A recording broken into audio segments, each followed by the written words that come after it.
l'émission Parole de femme. Cette semaine, je suis encore chez moi en attendant le nouveau décor et je suis seule. Je n'ai pas pu avoir d'amis avec moi, mais vous êtes mes amis, alors on va passer ce moment cette semaine ensemble. Alors je l'ai dit hier, j'ai un message pour vous les femmes et je me suis adressée principalement hier aux jeunes filles et aux jeunes femmes. Et aujourd'hui, j'aimerais m'adresser aux femmes mariées et aussi à celles qui ont les désirs de se marier. J'aimerais aujourd'hui qu'on puisse prendre un moment ensemble et je vais prendre aussi le temps de répondre aux questions que vous avez envoyées sur Insta. Merci beaucoup d'avoir répondu, d'avoir été aussi réactive et d'avoir posé autant de questions. C'était vraiment super de pouvoir voir ce qu'il y avait dans votre cœur, les questionnements qu'il pouvait y avoir. Donc je vais essayer de répondre à certaines questions à la fin de l'émission. Et avant même de commencer, de dire que j'ai quand même reçu aussi des questions et des partages d'hommes qui disaient mais est-ce qu'on peut regarder Parole de femme, est-ce que vous savez s'il y a beaucoup d'hommes qui regardent Parole de femme, mais vous savez que moi je suis un homme et je regarde Parole de femme et j'aime beaucoup cette émission. Alors messieurs, vous êtes les bienvenus, c'est certain, à regarder Parole de femme. Je crois que c'est une émission qui peut être un outil pour vous, jeune homme, si tu veux te préparer au mariage, si tu es dans les fiançailles, etc., pour comprendre peut-être certains aspects du mariage, mais aussi des hommes plus âgés, plus mûrs, je dirais, pour comprendre votre épouse, comprendre votre femme et aussi quelquefois comprendre même votre fille, parce qu'on peut avoir des filles, des adolescentes ou des jeunes filles à la maison et on peut un peu déconnecter, perdre le fil avec elles. Alors je crois que Parole de femme peut apporter beaucoup de réponses à ce niveau-là. Et avant de pouvoir vous lire notre verset pour aujourd'hui dans cette émission, je veux m'adresser à vous, femmes mariées, vous dire que je ne veux pas que cette émission soit un fardeau de plus. Je veux pas que ce soit quelque chose de lourd où vous allez vous sentir condamné, vous allez encore vous sentir comme c'est moi, c'est sur moi que tout repose, c'est encore moi qu'on va enseigner, c'est encore à moi qu'on va donner des conseils, comment bâtir ma maison, comment être une femme sage, alors que mon mari ne reçoit rien, que mon mari, lui, de son côté, n'a pas reçu d'enseignement et je trouve que c'est lourd sur mes épaules. Et j'aimerais vous dire que, avec vous, je déplore ce manque de formation, je déplore ce manque d'enseignement pratique pour les hommes, à la fois que ce soit pour le mariage, pour leur rôle aussi en tant que père, leur rôle dans le foyer. Vraiment, je le déplore de plus en plus et je crois que c'est un réel besoin et c'est aussi un sujet de prière qu'il puisse y avoir des ministères de plus en plus. Il y en a déjà quelques-uns et il y a aussi des émissions qu'on a déjà fait sur MCI TV, que ce soit dans Prière inspirée, Jérémie, dans Bonjour chez vous aussi, différentes rubriques famille notamment qui ont eu lieu avec différents orateurs qui apportaient des réponses directement aux hommes.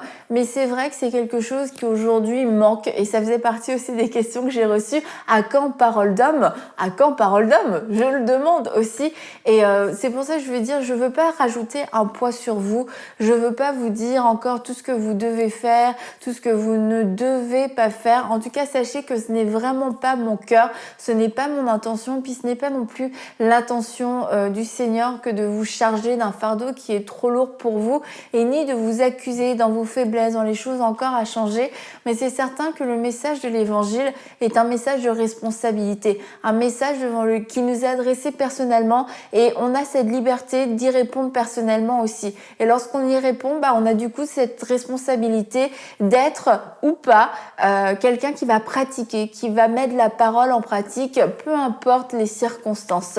Mais je tiens quand même à souligner que dans tous les passages où on parle du mariage, on parle de l'homme et de la femme.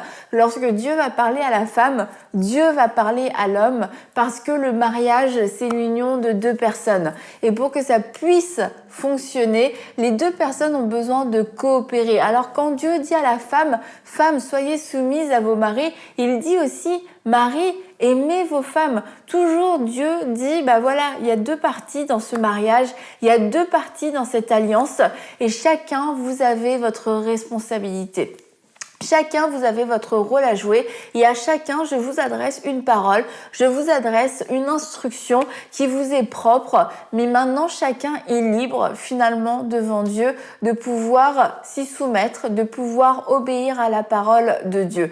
Et quand Dieu dit, comme je l'ai dit, Dieu dit à la femme, oui, soumettez-vous, mais il dit à l'homme, aimez. Et du coup, en tant que femme, aujourd'hui dans l'émission, on va regarder à ce que quand même nous pouvons faire, mais je vous le dis, mon cœur n'est pas du tout de vous accabler, de vous dire que tout est de votre faute, mais nous voulons le faire non pas pour plaire à des hommes, non pas pour même plaire à notre mari, même si c'est une bonne chose, mais pour obéir à Dieu, parce que c'est à lui que nous avons donné notre vie, c'est à lui que nous avons soumis notre vie, et finalement c'est aussi à lui à qui nous voulons obéir de façon ultime, que ce soit dans tous les domaines de notre vie, que ce soit dans notre vie de prière, que ce soit dans notre vie de consécration, mais que ce soit aussi dans notre mariage.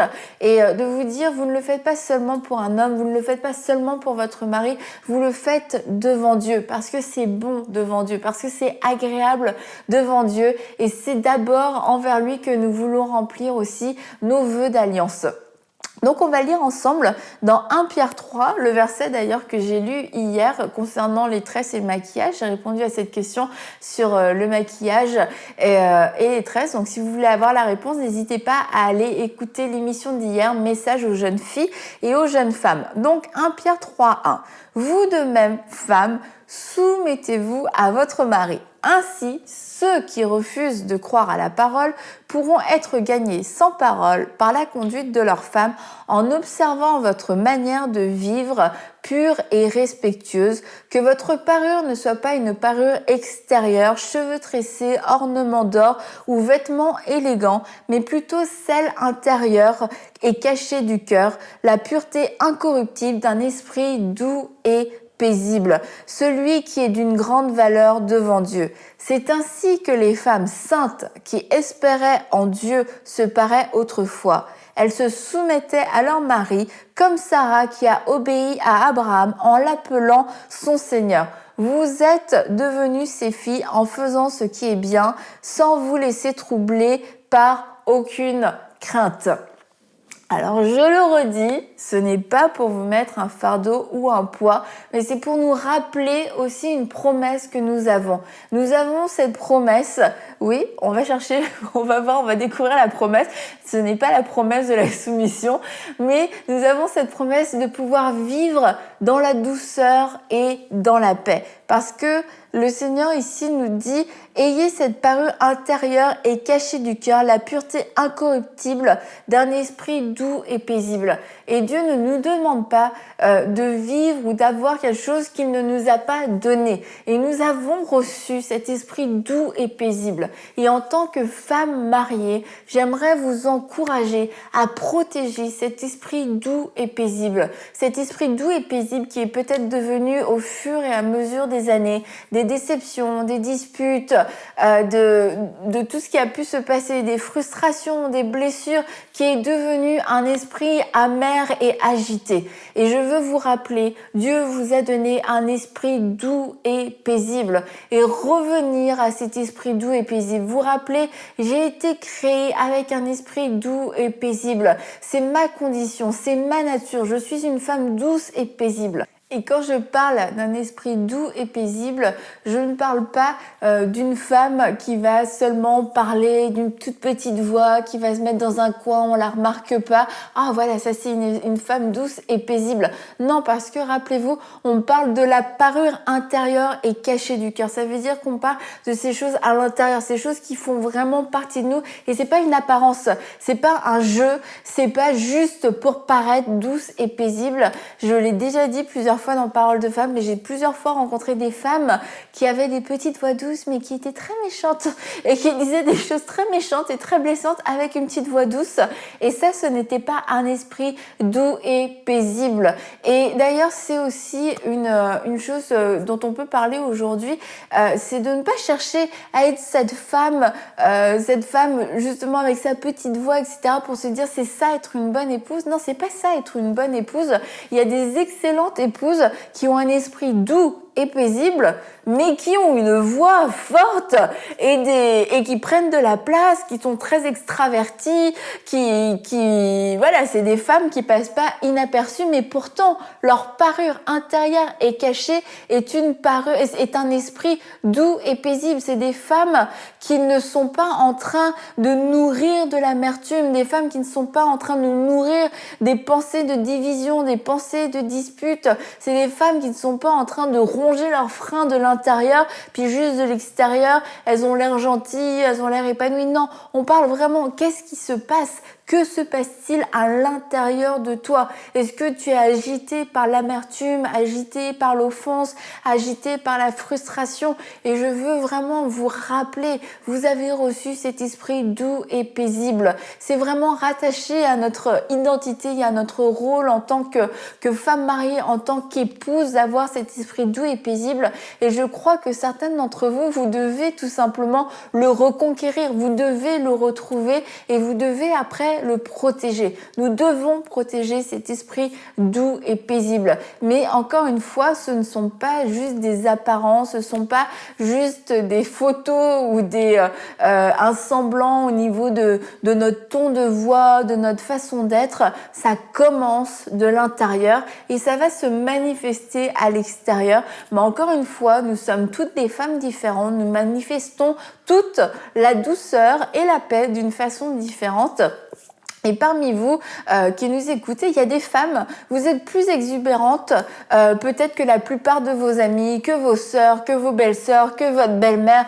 Vous parlez fort, vous riez fort, vous avez plutôt tendance à être assez directive, vous savez ce que vous voulez, vous savez où vous voulez aller. Quand on demande on va manger où et que tout le monde dit oh, je sais pas, comme tu veux, on peut aller là. Ah oui, ça m'est égal, il n'y a pas de problème. Du chinois, du japonais, du libanais, tout ce que tu veux, une paella. Mais toi, tu dis non, moi, j'ai ni envie de chinois, ni de libanais, ni de paella. J'ai envie de manger un repas portugais. Et voilà, c'est ça que j'ai envie. Mais ça veut pas dire que tu es animé d'un esprit de dispute ou de division, que peu importe, c'est juste que voilà, tu as cette personnalité avec du franc-parler, tu sais ce que tu veux et tu es capable de l'exprimer, bien entendu, dans le respect et bien entendu dans l'amour et la bienveillance. Mais ça ne veut pas dire que tu n'es pas une femme douce, que tu n'es pas une femme paisible. Et comme je l'ai dit aussi tout à l'heure, ça veut pas dire non plus parce qu'on a une petite voix qu'on est forcément cette femme douce et paisible. Donc je voulais vraiment vous encourager à vous rappeler de ça. Un esprit doux et paisible, c'est ce que j'ai, c'est ce que je suis. Et dans la présence de Dieu, dans la prière, je vais demander au Seigneur de l'aide. Seigneur, cet esprit doux et paisible ne se manifeste plus, je ne le retrouve plus, je ne sais plus du tout où il est, sous la colère, sous la frustration. Viens m'aider parce que c'est ce que je suis. Je suis une femme avec un esprit doux et paisible. Je veux aussi, avant de répondre aux questions, rappeler l'alliance. C'est que oui, le mariage, c'est une alliance entre deux personnes, mais aussi avec Dieu. Et vous rappelez que, mesdames, vous avez une alliance avec Dieu. Vous avez une alliance avec votre mari, mais vous avez aussi une alliance avec Dieu. Et quelquefois, il arrive que dans l'alliance, il y en ait un des deux qui puisse faillir dans l'alliance, que ce soit à travers un adultère, que ce soit à travers un manque de respect, un manque d'amour. Mais vous rappelez que Dieu ne faillit jamais dans l'alliance. Dieu est toujours fidèle à ses promesses. Dieu est toujours fidèle dans cette alliance. Alors plutôt aujourd'hui que de regarder constamment aux failles qu'il y a pu y avoir dans l'alliance d'une part ou d'autre, je veux vous encourager à regarder à Dieu qui lui est fidèle. Et lui peut restaurer cette alliance, lui peut vous parler, il peut parler aussi à votre mari et à reprendre espoir en vous disant cette alliance elle est puissante parce que c'est Dieu qui est la clé de cette alliance, c'est Dieu qui est le socle de cette alliance. C'est Dieu lui-même sur qui nous avons fondé notre mariage. Alors plutôt que de regarder à nos propres failles, à nos propres faiblesses, à nos échecs, à nos erreurs, nous allons regarder vers lui. Je vais regarder vers lui. Je vais regarder vers Dieu lui-même. Je vais regarder vers celui qui n'a jamais failli dans cette alliance. Et je vais savoir ce que lui veut me dire et prendre mes instructions auprès de lui. Et c'est vraiment un point important, se rappeler Dieu est fidèle dans l'alliance. Et je veux maintenant prendre le temps de répondre à certaines de vos questions. Alors, Je vais revenir un petit peu sur des questions auxquelles je n'ai pas eu le temps de répondre hier concernant peut-être les fiançailles. Comment briser les sujets tabous avec mon fiancé? Excellente question. Alors à la fois il peut y avoir de la gêne parce que ça peut être gênant de parler de certaines choses. À la fois aussi peut-être que la question c'était pour savoir quelles sont les limites des sujets à aborder ou ne pas aborder. Donc comment briser les sujets tabous? Déjà, quels sont les sujets tabous pour vous? Est-ce qu'on parle de sexualité? Est-ce qu'on parle du passé? Est-ce qu'on parle de complexes? Est-ce qu'on parle de certaines choses qui peuvent nous faire honte? C'est de se dire, je marche dans la lumière et c'est important de ne pas entrer dans le mariage avec des fardeaux, avec des bagages qui vont ressurgir, qui vont avoir leurs conséquences sans en avoir parlé avant. C'est quelque chose que je me dois de faire par souci de transparence, par souci de confiance, parce que l'autre personne est prête à venir faire une alliance avec moi, mais il faut que je lui dise en fait, il faut que je lui dise tout le package, il faut que je lui dise avec quoi je viens. Et par exemple, ça peut être une relation passée. Peut-être j'ai déjà été mariée et j'ai même déjà eu un enfant. Impossible de ne pas le dire parce que lorsque ça va ressortir, ce sera pas un adultère parce que oui, la relation a été avant, mais ça aurait été mais pourquoi est-ce que tu me l'as pas dit? Et c'est ultra douloureux. C'est à ce moment-là une perte de confiance, une perte de trahison. Donc comment briser les sujets tabous? C'est déjà de son côté faire la liste des choses que j'ai choisi de ne pas dire, la liste des choses que j'ai peut-être omis de dire. Je n'ai pas menti, mais il y a des choses sur lesquelles je suis passée rapidement et de se dire déjà pourquoi est-ce que je ne les ai pas dit? Est-ce que s'il va y avoir une conséquence dans notre couple et de pouvoir le dire en fait, de pouvoir pas attendre que le bon moment arrive, mais de dire à son fiancé écoute, moi j'ai des choses dont j'aimerais te parler, puis il y a des questions aussi que j'aimerais te poser parce que c'est important qu'on puisse se dire la vérité et qu'on puisse ne rien se cacher. Donc écoute, est-ce qu'on peut en parler et trouver une façon dont on va en parler, un moment favorable, pas un moment vite fait à l'arrêt de bus 5 minutes avant que tu prennes. Ah au fait j'ai fait 10 ans de prison parce que j'ai tué quelqu'un. Bye, on se revoit demain. Bon, c'était pas le bon moment, c'était pas le bon timing, donc c'est pour ça comment briser le sujet tabou et amener les sujets tabous. Je pense que c'est de préparer cette conversation, préparer cette discussion, de dire on doit en parler, j'ai des choses à te dire et moi je veux savoir des choses aussi sur toi et parce que ça va nous permettre à nous de nous préparer dans la prière, comment aborder les choses et puis aussi Seigneur, que mon cœur soit disposé à entendre ce que l'autre a à me dire. Donc voilà, préparer, trouver le bon timing. Une autre question qu'on avait reçue aussi, que j'avais reçue, peut-on s'embrasser avant le mariage? Alors ça, c'est vraiment une question qui revient très très souvent. Je dirais, ça dépend. Oui, non, non, oui. Ça dépend déjà parce ce qu'on entend par s'embrasser. Est-ce qu'on parle d'un petit bisou ou alors est-ce qu'on parle du bisou avec la langue et tout, etc. S'embrasser avant le mariage, ça peut, il n'y a pas de règles, il n'y a pas de oui, de non, mais maintenant c'est de savoir s'embrasser, ça va nous amener où? Est-ce qu'on est capable de pouvoir se maîtriser? Est-ce qu'on est capable de pouvoir s'arrêter? Est-ce qu'on est capable de pouvoir gérer les conséquences? Est-ce que si on s'embrasse, ça va pas nous faire aller trop loin? Parce que en fait, la plupart, vous pourrez demander, la plupart des couples qui ont finalement chuté avant le mariage, qui ont eu des rapports avant le mariage, ça n'a pas commencé en buvant un café. Tout a commencé à s'allumer au moment où on a commencé à se toucher, on a commencé à s'embrasser de plus en plus, longtemps, longuement, etc. Et finalement, là, les corps étaient complètement en feu et voilà. Et on nous dit, ça s'est passé comme ça en une seule seconde. Comme vous le savez, je n'y crois pas, cette version que tout s'est passé en une seconde. Non, vous avez commencé à vous embrasser. Donc, vous auriez pu vous arrêter. Si vous n'êtes pas en mesure de vous arrêter, si vous sentez que dès que vous embrassez, ça met votre corps en éveil à tous les niveaux, c'est dangereux. Donc, c'est de se dire, il y a un danger. Est-ce qu'on veut jouer avec le feu? Est-ce qu'on est capable de le supporter? Est-ce qu'on est capable de gérer, comme je l'ai dit, les conséquences? Voilà, c'est des questions à se poser maintenant. À vous de vivre avec les conséquences aussi de vos décisions, les conséquences de vos choix choisir de ne pas s'embrasser avant le mariage, c'est pas forcément une décision légaliste et religieuse. C'est aussi des personnes qui peuvent se dire, nous, on sait que si on commence à s'embrasser, c'est la porte ouverte, on n'arrivera pas à s'arrêter, donc on préfère ne pas s'embrasser. Maintenant, ça peut être, oui, aussi une position totalement légaliste. On s'embrasse pas, on réfléchit pas pourquoi, c'est juste comme ça. S'embrasser, c'est pas forcément non plus qu'on est des gens légers et puis que forcément on va tomber dans le péché. C'est peut-être parce que on a posé des limites, on est dans un cadre sécuritaire, un environnement sécuritaire et voilà, ça a été un choix qui a été pris, qui a été réfléchi aussi. C'est pas un choix que de temps en temps on s'embrasse parce qu'on n'arrive pas à se contrôler, parce que si on s'embrasse parce qu'on n'arrive pas à s'empêcher de s'embrasser, pourquoi est-ce qu'on arriverait à s'empêcher d'aller plus loin? Ça, c'est aussi la question à se poser. Donc encore une fois, c'est une histoire de conviction et vous dire, c'est aussi des choix qui auront des conséquences. Donc soyez prêts à pouvoir vivre avec ces conséquences et à pouvoir assumer les conséquences de ces choix. Et c'est une chose, un sujet devant lequel Dieu nous laisse libres. Une autre question, est-ce mal d'épouser un homme qui prie mais qui ne va pas à l'église? En fait, c'est rigolo les questions, c'est très bien, c'est des bonnes questions, mais c'est est-ce mal, est-ce qu'on peut, etc.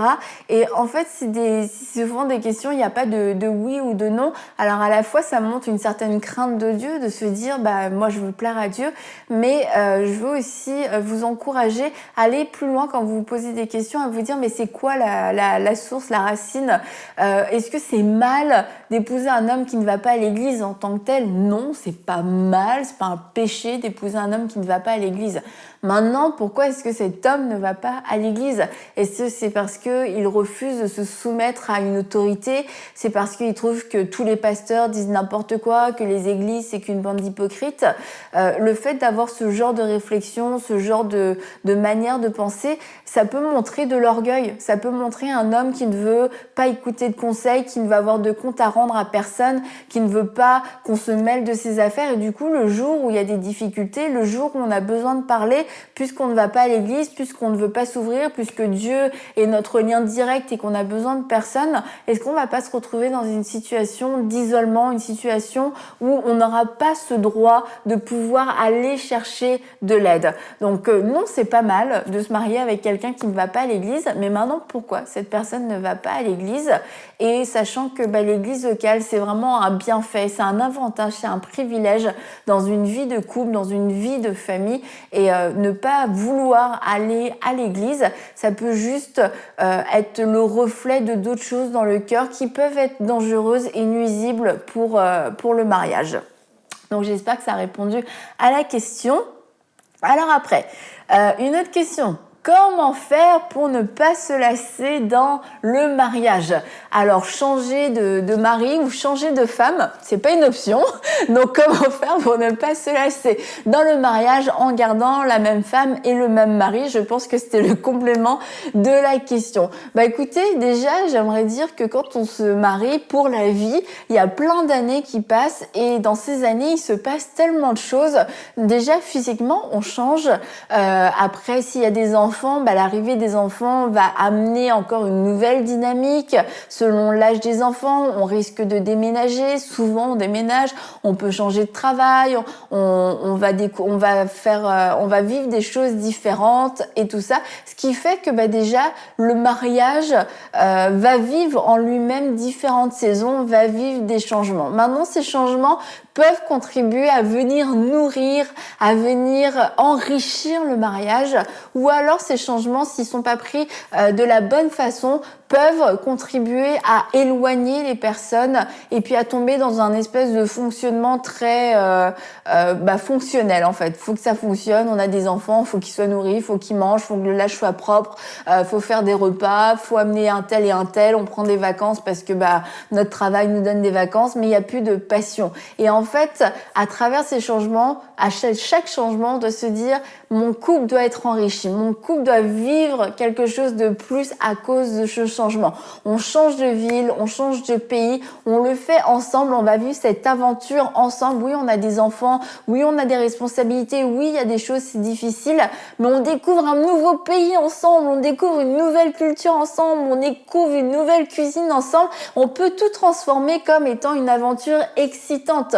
Comment ne pas se lasser? C'est aussi en en alimentant la passion, en alimentant les temps de qualité, en passant du temps ensemble, en discutant ensemble, en ne se perdant pas de vue, en ne permettant pas qu'il se passe 6 mois sans qu'on ait pu se regarder droit dans les yeux et se dire des choses personnelles, des choses intimes. Aussi, une des choses pour ne pas se lasser, ça va être la sexualité. Assurez-vous d'avoir une vie sexuelle qui va aussi évoluer au fur et à mesure du temps. La vie sexuelle qu'on a au début du mariage, la première semaine, le premier mois, la première année, ne devrait pas être la même qu'au bout de 20 ans.